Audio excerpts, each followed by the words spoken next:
এই আর হচ্ছে শিয়াদের ধর্মবিশ্বাস সম্পর্কে কিছু বলবেন। বর্তমানে দেশের অনেক আলেমকে বলতে শুনেছি শিয়ারা কাফের, এ নিয়ে আপনি একটি ভিডিও দিলে সাধারণ জনগণের অনেক উপকার হতো। শিয়াদের ধর্মবিশ্বাস এবং আকীদাগত বিশ্বাসে সুন্নিদের বা আহলে সুন্নাত ওয়াল জামাতের সাথে ব্যাপক পরিমাণে পার্থক্য আছে।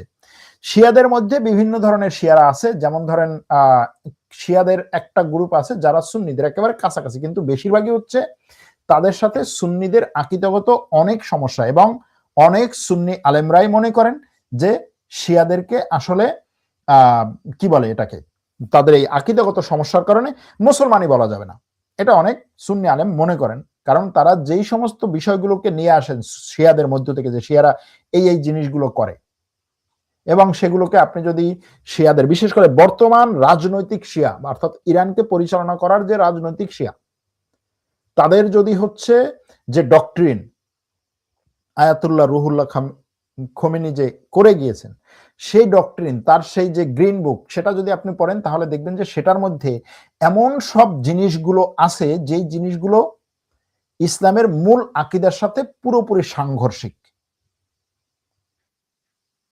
এবং এই দিক থেকে অনেক আলেমরা এই ধরনের কথা বলেন। ভারত ইসরায়েলের ড্রোনে কখনোই হামলা, এটা কি ঠিক?